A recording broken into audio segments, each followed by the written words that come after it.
Au moins 132 personnes sont mortes et 570 autres ont été blessées dans le puissant séisme de magnitude 7,4 qui a frappé la Colombie, ont indiqué les autorités ce mardi. Un bilan qui devrait continuer de s'alourdir. Plus de 2700 personnes sont toujours portées disparues et seraient coincées sous les décombres des 1600 bâtiments qui ont été endommagés ou se sont effondrés. Les départements du Cauca et du Risaralda ont enregistré le plus grand nombre de victimes avec respectivement au moins 60 et 15 décès. Le président colombien investi il y a quelques jours seulement a déclaré l'état d'urgence alors que les opérations de secours ont repris tôt ce mardi matin. He dado una orden perentoria como jefe de Estado y jefe de gobierno. Lo primero es el rescate de las personas que se encuentran bajo los escombros. Les villes de Cali et Pereira ont instauré un couvre-feu dans la nuit de lundi à mardi pour empêcher les pillages, tandis que le département de Caldas a également mis en place des restrictions. Le séisme a provoqué des coupures d'électricité et des pannes de réseau mobile. 6 aéroports de l'ouest du pays ont également dû suspendre leurs activités. Le séisme a été tellement puissant que des secousses ont été ressenties en Équateur, au Panama et au Venezuela. Le retour des températures élevées ou extrêmes sur une large partie de l'Europe inquiète les pompiers et font planer le risque d'un regain de vigueur des incendies. Au sud-est d'Athènes, 200 pompiers, appuyés par 2 bombardiers d'eau et 4 hélicoptères, sont parvenus avec difficulté à circonscrire le feu de Kouvaras. Le mercure frôle les 40 degrés et de puissantes rafales de vent font craindre une reprise de l'incendie. Au nord de l'Italie, l'incendie du Monte Moregalo est en cours d'extinction et l'état d'urgence est levé. Les pompiers ont lutté plusieurs jours avec des avions et hélicoptères dans les zones montagneuses autour du lac de Lecco. Selon l'ONG italienne Legambiente, plus de 80 000 hectares ont brûlé en Italie cette année.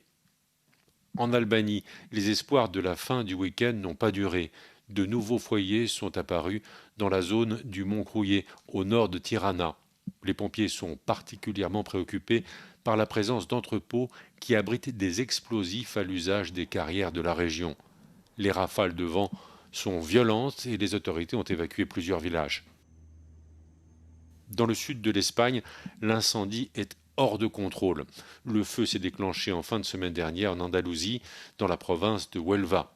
Le vent et le terrain accidenté compliquent le travail des pompiers.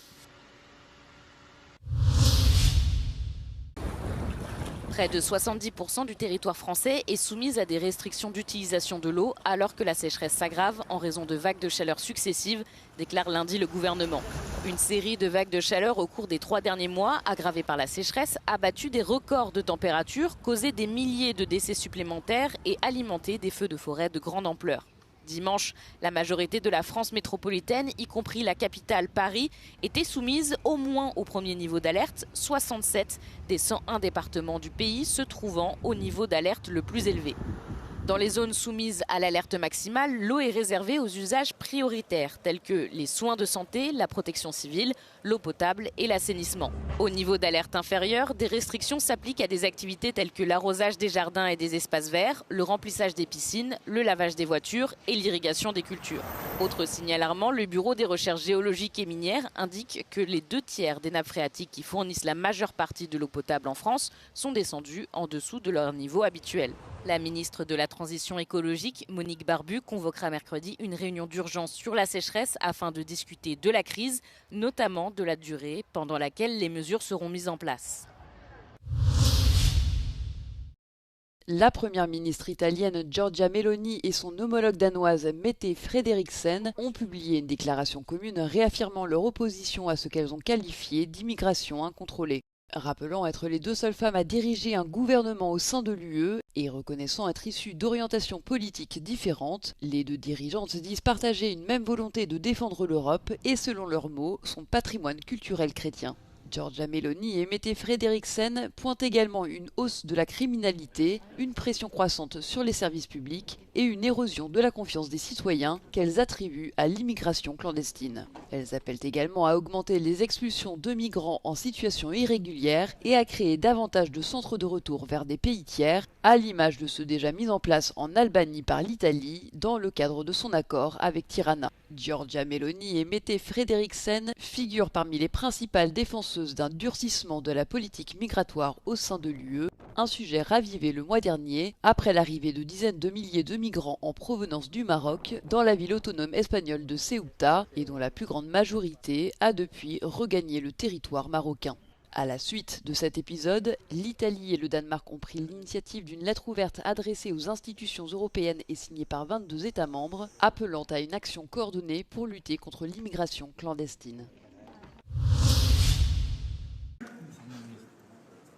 La Cour suprême de Russie interdit au parti anti-guerre Yabloko de participer aux élections législatives de septembre.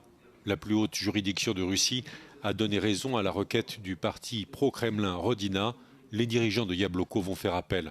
Yabloko est l'historique parti démocrate russe depuis la chute de l'URSS. Plusieurs dizaines de sympathisants se sont rassemblés devant l'enceinte de la Cour suprême pour dénoncer la décision. Le président de Yabloko, Nikolai Rybakov, refuse d'abandonner et se donne pour objectif de ramener la paix.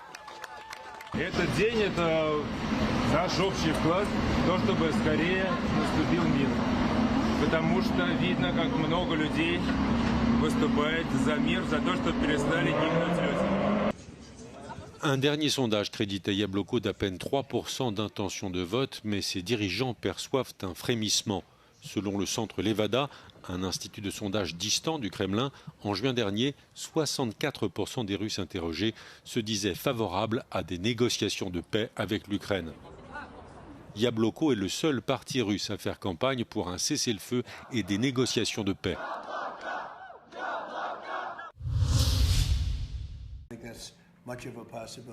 Donald Trump recommande de réduire de 18 à 11 le nombre des vaccins obligatoires pour les enfants.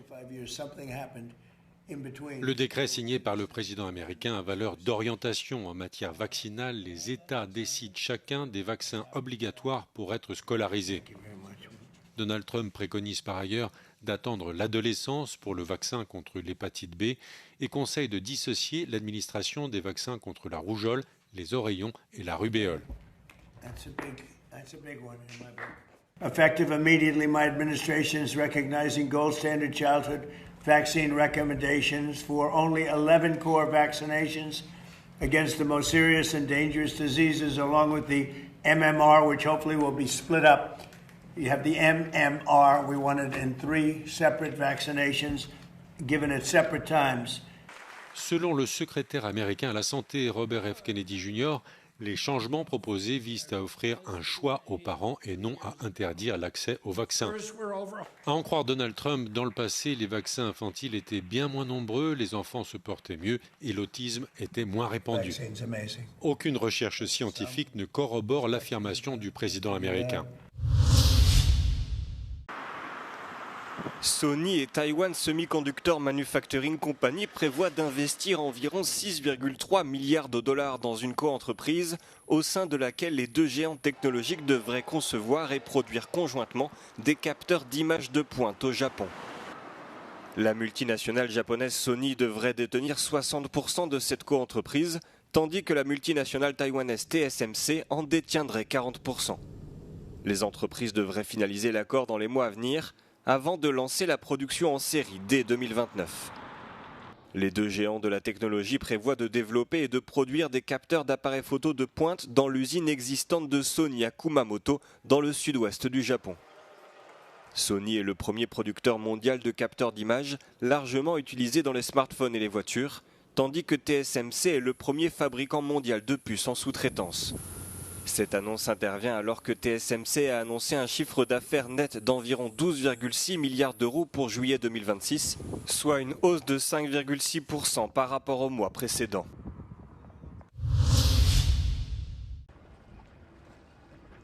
Ithaque, l'île qu'Ulysse retrouva après 20 ans d'absence et cette année plus que jamais sur la carte des destinations touristiques. Le film de Christopher Nolan, l'Odyssée, y est pour beaucoup et les touristes cinéphiles s'ajoutent aux amoureux de la mythologie. I studied Greek when I was a child and I studied the Odyssey. I like Odysseus and this is my dream. Le maire d'Ithaque s'attend à une croissance progressive de la fréquentation touristique à mesure que le film de Christopher Nolan poursuit son parcours dans les salles obscures. Ακόμη δεν υπάρχει μεγάλη επισκεψιμότητα στο νησί λόγω της ταινίας.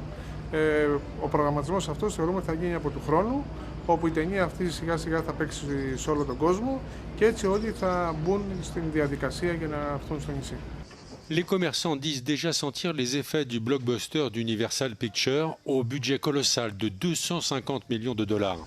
Ήδη με τους τουρίστες που έχω επαφή συζητάνε για αυτό το έργο ότι κάτι θα γίνει. Άραγε αυτό έχει ήδη, παρόλο που δεν έχει παιχτεί σε όλα τα σινεμά, σε όλα αυτά, έχει ξεκινήσει μια διαφήμιση και μια αναγνώριση από τον κόσμο βάσει σε αυτό. La partie orientale de la Grèce accueille l'immense majorité des touristes. Côté occidental, Homère et Ulysse attirent les voyageurs depuis toujours. Έρχονται διότι γνωρίζουν για τον θρύλο του Οδυσσέα και του Ομήρου που έγραψε την Οδύσσεια και νομίζω ότι και αυτό περισσότερο, αλλά είναι και ένα πολύ όμορφο νησάκι. L'exposition Lumière sur l'Ithaque homérique présente les liens entre l'Ithaque d'aujourd'hui et la patrie d'Ulysse. I think it's a good way to get more people interested in Homer and in mythology in general, but it's definitely not accurate to the original text. Από του χρόνου θα γίνει μια εντυπωσιακή αύξηση που μπορούμε να πούμε ότι θα είναι και τους μήνες που συνήθως είναι νεκροί, δηλαδή τον Οκτώβριο, ίσως και τον Νοέμβριο ή τον Μάρτιο, τον Απρίλιο, που συνήθως είναι ήσυχοι μήνες στην Ιτάκη. Και πάλι θα καταλήξω ότι πίσω από αυτά είναι η ταινία του Νόλαν σε πρώτη φάση, αλλά πίσω από την ταινία του Νόλαν είναι ο Όμηρος.